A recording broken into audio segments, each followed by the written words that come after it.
But I've run my own business for 20 some odd years, and the one thing I have noticed here is that there's a lot of opportunity that's not being reached. What I need from you guys is just some ideas of other stuff we can do.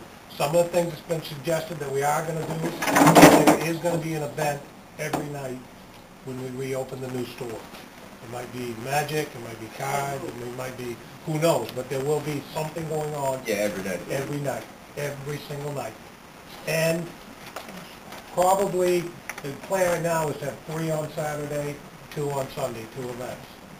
The hours of operation are going to change a little bit because it seems like everybody wants to be here later, and I come early in the day and there's never anybody here. Oh, no. So, open to suggestions for that. My goal right now, or my thought right now, is actually probably midnight is when we're going to be closing, but we're probably not going to be opening until later. I don't think I've told you that yet. No, you haven't. No. Okay, now you know. Okay. You mean they don't have to work 16-hour days? No, no more They don't 16-hour work days. 16-hour We are days. going to be, there is going to be some new people in here because these guys are going to be cut back to 40 hours a week. That's more than enough, and nothing against Kurt or Rachel, but I've noticed a little difference in their attitude from when I first come in here till the end. They're getting burned out, flat and simple. I mean, that's the bottom line, and that's not fair to them. Any one of us would too if we were working 70 hours a week. Getting burnt out?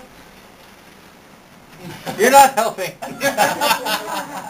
But basically what this little gathering was for is, I need suggestions. I mean, what do you guys want in, I guess we're going to do a bigger, better GU, but what do you want in it? You know, that's the bottom line. I want a tight ship. Shit. I want you to run a tight ship.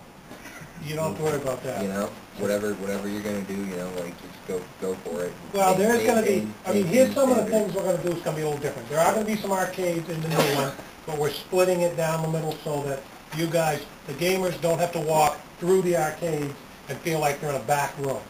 That's not fair to you guys, we're not doing that, okay? The other Gamers thing... don't feel bad in the back room. No? They don't. But the thing is, there is going to be some stuff in the back because obviously I can't allow drinks and food around the arcade games, so that isn't going to happen.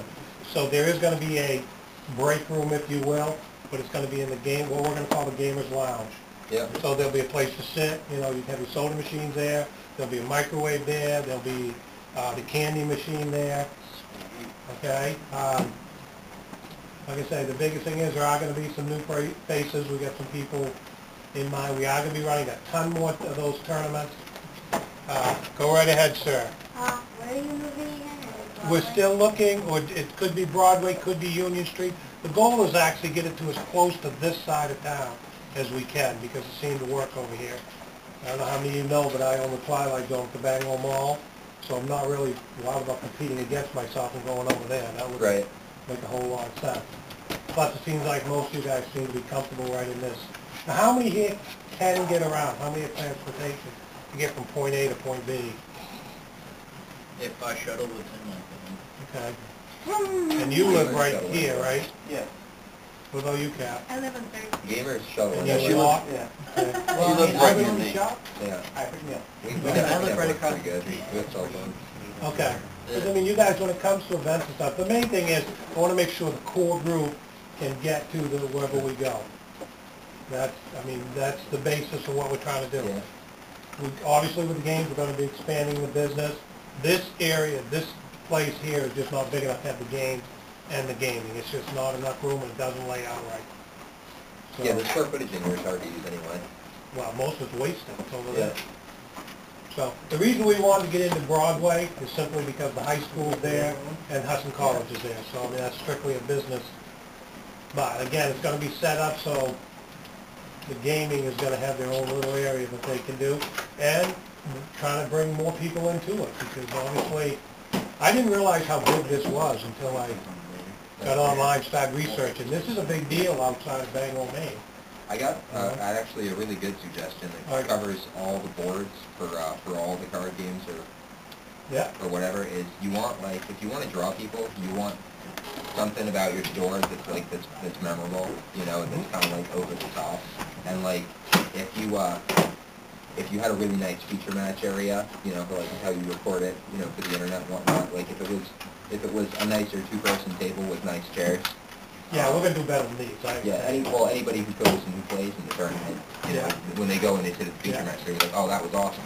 Yeah, yeah, that's a good point. One of the other things we're gonna do is anytime they come out with a new board game, this was Chris's idea, we're gonna have an in-house one that we will loan out and run tournaments, so we can have samples of whatever the board game is. I was thinking they'd Maybe be like demo nights, Yeah, is that what you're saying? yeah. I was thinking like, maybe you can have once in a while, like, there's a ton of people that play Catan. I Yeah, mean, settlers, yeah. yeah, I think it'd be cool if we could figure out how to set it up and just do a little mini Catan tournament or something. You know, just for like, Catan. Settlers of Catan, it's a, It's a development game. Yeah, With it's a strategy. pretty Kind of good- like Risk without the fighting. yeah, it's a peaceful version of Risk. Yeah. And it's a really fun game. But see, it's stuff like that, that's kind of stuff, just getting into discussion tells you there's an interest. Because now, would you be interested in trying something like that if they had one? Yeah. See? That's Are exactly what you we're guys gonna still do. gonna do like D&D and stuff? Yes. Yeah. That's me. There's I mean- this isn't gonna work anywhere that there's not role-playing games. Right? Yeah, Yeah, no. we're actually gonna expand it, because we are gonna do, hey Kirk, this is your thing, what the heck was those magic card things? Oh, about? the dual terminals. Okay. Yeah, I needed, actually, I needed, Terminal. I emailed you about that. Heard about that. They need a yes or no by tomorrow whether or not we want to get them when they come out in January. Does anybody know what those dual terminals are? How many magic players do we have? No, It's Yu-Gi-Oh. Yu-Gi-Oh, whatever, that tells you how much I know about it. Actually, this would be cool for you two. Yeah.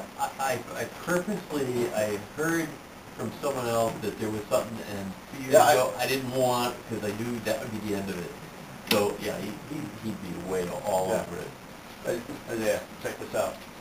Kirk Well, my found first house. these terminals that you actually put your Yu-Gi-Oh cards down on, and it displays them. Wow. Yeah. No, as it all. No, but it's, I can't, I don't know what it's. We've been gossiping about it for months. Okay, really? So, Yeah. no, Since they showed it at Comic Con. yeah, so, Yeah. we wanna get. And the other thing, let me ask you guys, I know they have Portcom, and we actually talked about doing a convention thing in the new store, Yeah. inviting people from other Can you see the stores. 150 people? What's that? Can you see the 150 Yes, people? we will be able to see 150 people, yeah. Somehow, like, You it'll, can go yeah. there then. If we can pack the games, I mean, we can take the arcade games and push them up to one side and steal some of the arcade room for a day, for a weekend, whatever. I mean, That'd be awesome. Yeah, if you can Yeah, 'cause seat, I've never I'll tell you been one to thing, a if you can con. seat 150 people, then with enough kicking and nudging, I can get Rob Doherty to come to Bangor. And Rob Doherty is the guy who organizes all of the regional events, Yeah. all of the big events for Maine, Massachusetts, Connecticut, for Magic, or? yeah, New York. Like, that's why there's never been a PTQ north of Standish, Maine. It's because there's never been a venue in central or in northern Maine. See, that's something we could could do, if we can get 150 people down, I mean, that's a we could big do- tournament. We could do that. Yeah, you could do a PTQ and get 150 people easy for a tournament, like every 6 weeks. Also, another thing, Dad, I found out, I found it one of after. You taking notes? Yes, oh, he's recording it. Oh, all right. Another thing, Dad, there's everybody, well, at least most people here know about the website, Penny Arcade. Yeah. It's a gaming comic website. And Dave and Tycho, the two guys that run the website, do a charity every year called Child's Play, where they raise money and buy game systems and, games for hospitals, for children's hospitals.